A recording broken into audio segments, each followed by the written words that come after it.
Salam sejahtera, terima kasih karena bersama dengan saya di Nazilin Unity Channel. Selamat menunaikan ibadah puasa kepada rakan-rakan yang beragama Islam. Hari ini kita digemparkan dengan satu pendedahan di media bahawa tiada jaminan isteri daim tidak lari jika pasport dikembalikan, kata pendakwa. Pihak pendakwaan memberitahu Mahkamah Tinggi di sini pada Rabu bahawa tiada jaminan isteri bekas Menteri Kewangan Tun Daim Zainuddin, iaitu Toh Puan Naimah Abdul Khalid, akan kekal berada di negara ini jika pasport antarabangsanya dikembalikan secara tetap. Timbalan Pendakwa Raya Datuk Wan Syahrudin Wan Aladin berkata demikian ketika prosiding pendengaran di hadapan Hakim Datuk Ahmad Bache berhubung permohonan Naimah untuk menyemak perintah Mahkamah Session di sini berhubung syarat tambahan serahan pasport bagi kes gagal mengisytiharkan harta. Menurutnya, pembelaan bagi pihak Naimah tidak boleh menggunakan hujahan bahawa anak guam mereka tiada risiko untuk melarikan diri. Saudara-saudara sekalian, sebelum kita teruskan ulasan kali ini, jangan lupa tinggalkan komen anda. Sila nyatakan jaminan tertuduh tidak akan melarikan diri. Kami sendiri tidak boleh beri jaminan. Namun saya juga tak berani nak kata wujud risiko untuknya melarikan diri. Jadi, kita perlukan pasport untuk perjalanan prosiding. Selain syarat tambahan iaitu penyerahan pasport tidak bersifat kejam, katanya. Beliau berkata syarat tuntutan cagaran itu bukan bertindak untuk menyekat hak kebebasan Naimah kerana permohonan untuk mendapatkan semula dokumen perjalanan tersebut secara sementara boleh dibuat kepada mahkamah pada bila-bila masa. Sementara itu, Peguam M. Puravelan yang mewakili Naimah berkata, pendakwaan tidak boleh menggunakan hujahan bahawa anak guamnya cenderung untuk melarikan diri atau tidak hadir prosiding mahkamah. Mereka tidak mengemukakan alasan yang spesifik atau kukuh ketika memohon pasport beliau ditahan. Oleh itu, perintah Mahkamah Session berhubung penahanan pasport adalah salah di sisi undang-undang dan menyebabkan pelanggaran prinsip keadilan yang serius, maka ia wajar disemak, katanya. Pada 16 Februari lalu, Naimah memfailkan permohonan dengan mendakwa alasan yang kukuh harus diberikan oleh barisan Timbalan Pendakwa Raya untuk menahan pasportnya selain mendakwa tindakan tidak wajar kerana rutin bagi pihak pendakwaan.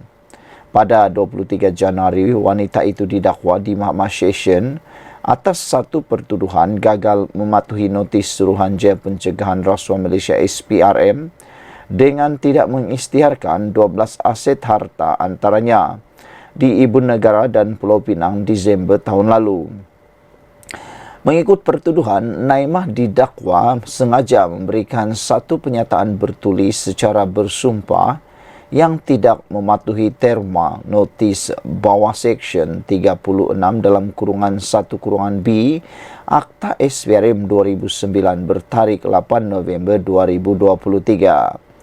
Notis itu dihantar kepada tertuduh oleh seorang pesuruhjaya SPRM pada 14 November tahun lalu, iaitu dengan tidak mengisytiharkan harta-harta di Ibu Pejabat SPRM Putrajaya pada 13 Disember 2023. Harta itu membabitkan dua syarikat iaitu Ilham Tower Sdn Bhd dan Ilham Baru Sdn Bhd serta dua Mercedes-Benz selain 8 hartanah membabitkan Menara Ilham dan sebuah kediaman di Bukit Tunku di sini serta 6 lagi bangunan dan lot tanah di Taman Tunku dan Bukit Tunku di sini, Jalan Cantonment Road, Penang serta Jalan Antinaphapan, Taman Tun Dr. Ismail di sini. Pertuduhan dibuat mengikut Seksyen 36 dalam kurungan 2 Akta SPRM 2009 yang membawa hukuman penjara tidak melebihi 5 tahun dan didenda maksimum RM100,000 jika sabit kesalahan.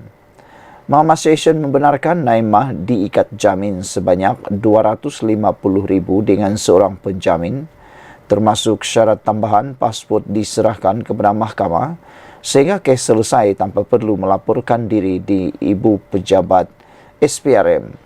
Pada 10 Januari lalu, Daim memohon kepada Mahkamah Tinggi di sini untuk mendapatkan kebenaran semakan kehakiman dan mengarahkan SPRM menghentikan penyiasatan terhadapnya.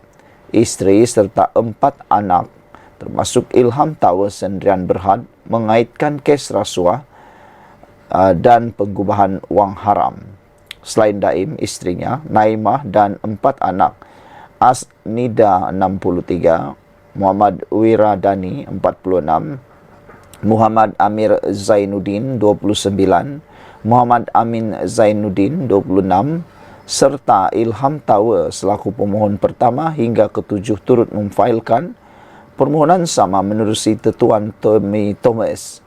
Pada 29 Januari pula, Daim yang berusia 86 tahun turut didakwa atas pertuduhan sama membabitkan 1 akaun bank, 7 kenderaan mewah, 38 syarikat dan 25 hartanah.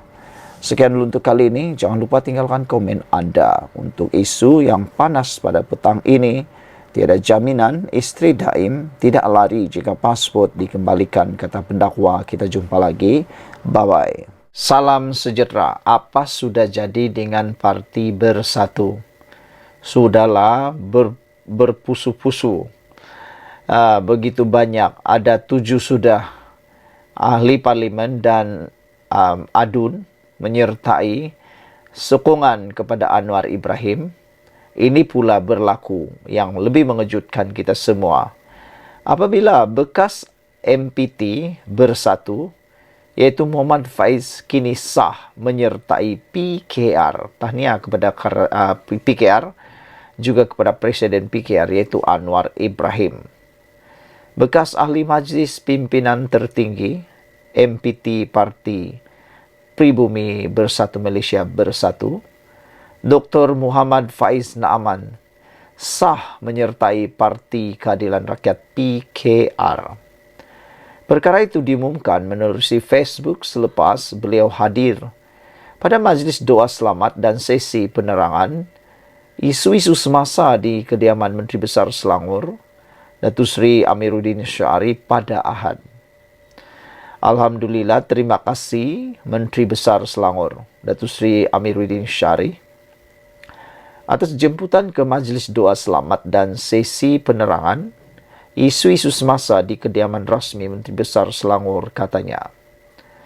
Dengan pengumuman terbuka oleh Datuk Menteri Besar dalam majlis ini, maka saya dan mantan ahli Dewan Undangan Negeri Adun Dengkil, yang juga mantan Ketua Armada Selangor, Saudara Adhif Sian, telah diterima sebagai ahli PKR yang baharu. Syukur, kata beliau, setelah saya tidak berparti lebih dari 6 bulan, kata beliau lagi. Jelasnya, keputusan yang dibuat merupakan langkahnya bersama rakan-rakan seperjuangan yang berjiwa marhain, nasionalis, moderat dan pro-integriti seperti mana roh asal reformasi ketika ia mula bergema di negara kita, kira-kira 26 tahun yang lalu. Kata beliau, saya bertekad akan memperkasakan perjuangan asal PKR, Matlamat Cakna Rakyat Kerajaan Negeri Selangor, di bawah kepimpinan Datuk Seri Amiruddin, serta agenda Nasional Malaysia Madani di bawah teraju Perdana Menteri Datuk Seri Anwar Ibrahim yang tegas mempertahankan sistem demokrasi dan raja berperlembagaan, ujarnya lagi.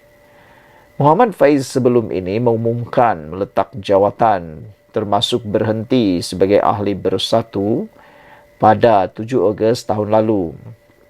Beliau berkata, keputusan itu diambil kerana mendakwa pemilihan calon oleh parti bersifat berat sebelah kepada kartel tertentu dan muka baharu dijadikan sebagai ahli semata-mata untuk dipertandingkan dalam pilihan raya negeri PRN Selangor.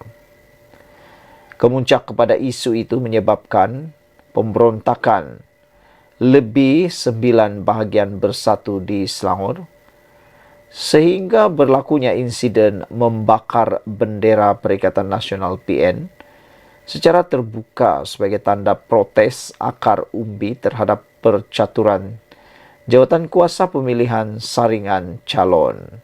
Saudara-saudara sekalian, dengan pengumuman ngeri daripada bekas MPT Bersatu ini, kita pun tak tahu lagi apalah akan melanda, nasib yang akan melanda lebih kepada Parti Bersatu. Sekian dulu untuk kali ini. Ikuti terus ulasan dalam channel ini. Tekan butang subscribe. Kita jumpa lagi. Bye-bye.